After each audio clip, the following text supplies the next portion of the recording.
Interesting. Yeah. Yeah, good old debark talk. So did you start your debark talk every time with your top 10 or top 9 list of favorite questions? Did you do that? No, I didn't, because um, most people by that point had seen them. Mm-hmm. And so I tried to do things very different Mm-hmm. than what I had seen done by other cruise directors. And let me tell you what, they worked for so many people I worked with. Mm-hmm. And I learned from the best. As you know, we were fortunate to work under some amazing mentors, Yeah. that brought us together. So I learned by watching them, but what worked for another cruise director didn't work for me. Mm-hmm. I'm not an entertainer by trade. I'm not a joke teller. I'm not a storyteller. I'm just me. And so I go out there and whatever I start talking, and whatever came out of my mouth at that time was what I said. And so I learned very early on. I saw some of the people I had the opportunity to work under. You can learn just as much from those that are not as good as Oh, those yeah. who are really, really good. And I did see a couple of people that I had the opportunity to work with who they should have left the entertaining and the jokes and the singing to our professional entertainers that we brought on at night. Yep. And I think one of the things that I did by not moving up any sooner than I did, it gave me the opportunity to work under more people and see Mm-hmm. how different things can be done. And I did work under a couple of cruise directors who they said their job was not to entertain. We had, you can be entertaining without being an entertainer. Correct. And so I know I don't sing. I know I don't dance. I'm not the best joke teller in the world. So I kind of left that to the professionals, and I was just me. And if something funny happened around the ship or something like that, and I usually develop some sort of like running gag with the guest, Mm-hmm. throughout the cruise or something. And that's what I do. So I forgot what the question was there, but Oh, went on a long. the top 10 Yeah, questions, the top 9 nope. questions that you I did. think I might have tried that like once or twice, but I realized real quickly that's not me. That's Yeah. not who I am. And whatever I did worked for me.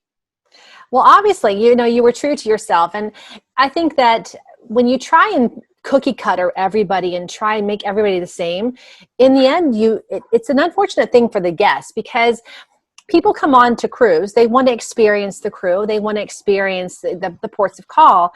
But if everything that you do and say is so scripted based upon the corporate belief of what you should say or what you shouldn't say, then how boring could that possibly be for the guests? I mean, I can't even begin to imagine how I don't know, lackluster, that would be.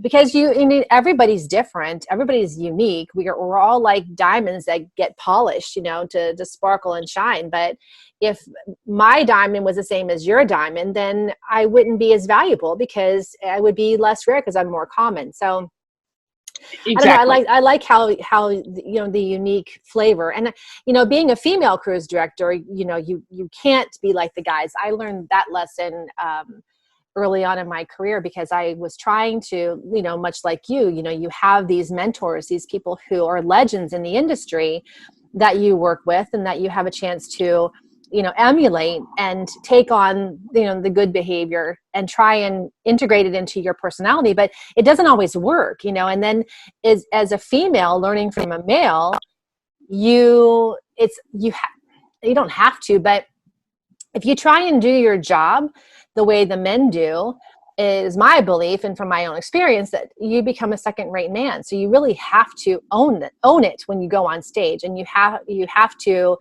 find that way inside of you to still be yourself, and still do your job to the best of your capacity by being you, not by trying to be somebody else, much whether it's male or female.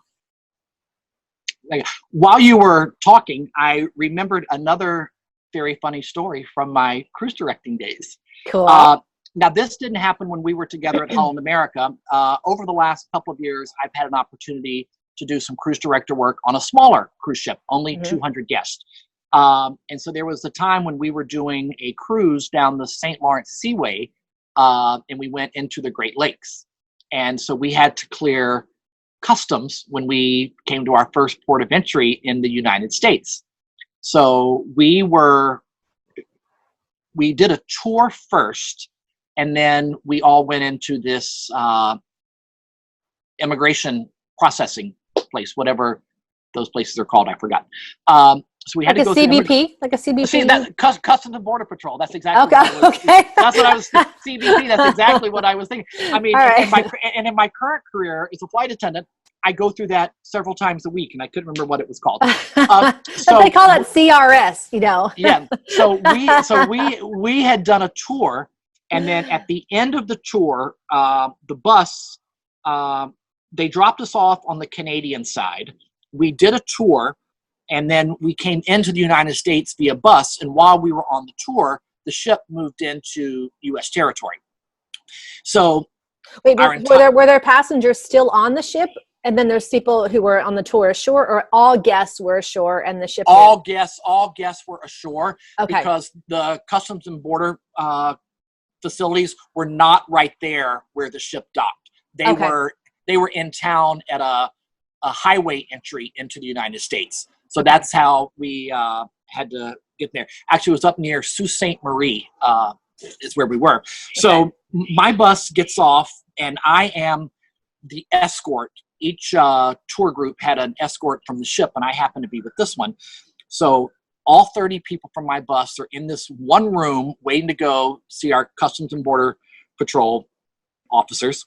And the very first couple that goes up, they said, if you're a couple, you can come up together. So you can hear everything that's being said from the guy behind the plexiglass to the people he said.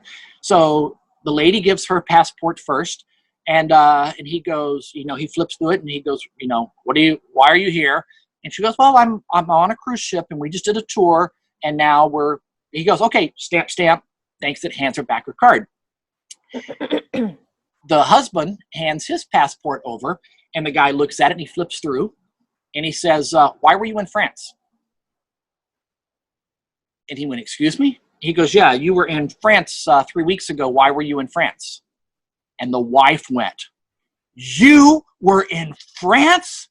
You were with her.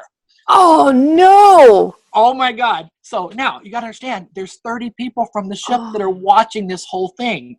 And he goes, honey, yeah, I can explain all of this. No, that's where you were. When you said you were there, you were with her. Y'all went to Paris. Oh, my God. So we're all watching this. So the officer, says, what did he get? He goes, I was in Paris for a business meeting. And the guy goes, how long were you there? And he goes, I was there for, 5 nights. He goes, all right. So stamps his passport and go get on the bus. So now everybody, these are the first 2 to walk out. They're back on the bus. I'm the very last customer. So we get out there, and of course there's local officials as they come out of the customs to direct them back to the bus. So these people get on the bus. They take the front seat, the very front seat. So everybody that boards the bus has to walk right past them. So and are they even talking to each other? Well, the crazy thing is being the tour representative on the bus, I had the front seat on the other side. So it was saved for me. And then everybody gets back on the bus, and it is dead silence the whole way back to the ship. It's probably like a 20-minute ride. So we get back to the ship, So of course, those 30 people on the ship, when we have the happy hour and cocktail hour on the ship that afternoon, they're telling everybody what happened. So that night I'm having dinner. I'm having dinner in the dining room, and I'm at the hotel manager's table. So it's the hotel manager and I and a few other people are having dinner at his table. And all of a sudden, the chief housekeeper comes flying down to the dining room. She's like, oh, my God, there's a fight going on in cabin 311, and we don't know what to do. So we all go running up there. And there is this domestic situation going on in the cabin. Oh, my God. So we had been full. The ship had been sold out. There was nowhere to move these people apart. Well, it just so happened on that day, not a medical disembarkation, but someone had a family emergency back home, and they left the ship early. So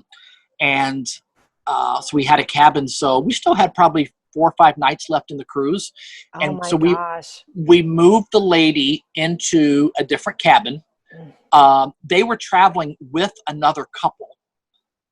So, it was so awkward.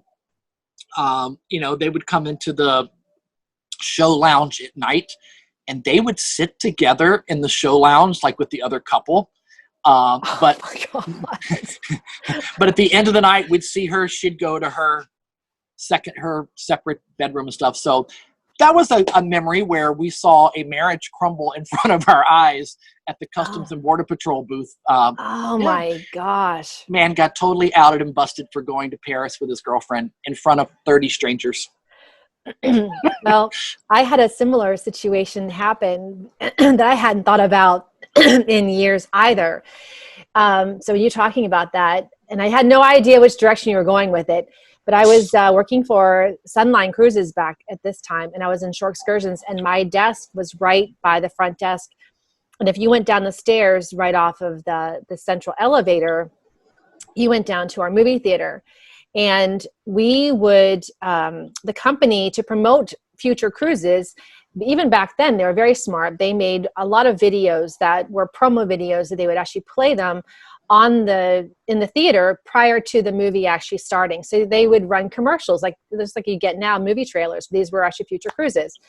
So I'm at the desk. This is 1C day. And I hear this screaming, shouting coming up the stairwell. And I'm looking at the stairwell, waiting to see what's coming. And I hear this high-pitched woman's voice, shrill, screaming bloody murder, as she and her husband walk up the stairs. Well, they had been in the movie theater, and they went early to watch the trailers and then watch the movie. And the trailer in the promo video featured her husband with another woman that was filmed when he had been on with his mistress on the same ship. And because they were attractive, they were used in the promo video. And whether they were in the casino or the dining room, I don't recall that part, but he got nabbed. I mean, here is the movie, watching a promo video, talking about, we're on this cruise, blah, blah, we should come back and do another one. And then this shows up. So that was a very similar situation that happened. But wow. And things have changed so drastically because now, we didn't have social media, back in the heyday when we were on board, and thank goodness, I probably wouldn't have lasted as long as I did out there if there was social media. But I look back now, I see these young kids, and I'm like, oh my God, thank God I didn't have social media, Facebook when I was in high school and college. And probably best we didn't have it when I was on cruise ships as well. In the OB or the PO, the officer's bar, or the petty officer's bar? Oh my God. Crew parties? No. Some of those crew parties have ended up on social media, on YouTube. I have seen passengers have snuck down and taken videos and whatnot of the crew and participating. But things have changed. And because I was on board until 2001, I think I left. And then I took some time off, went back in 2008. And even the differences from 2008 to, between even those 7 years, things were different. And then working for PPI over the years, of still working with Holland America, but from a vendor point of view, I was still going on and cruising or doing site visits whenever the ships were in port, and I would go down and see hotel directors, captains who I used to work with, who were still out there fighting the good fight, and asking how things were, because back then things were so free and so open, and there were issues. Don't get me wrong, but we did a lot that we got away with a lot back then versus now it's so much more strict. Thank you for joining me for today's Captain's Table Conversations with Yvette. Stay tuned for more and be sure to like, share, and subscribe.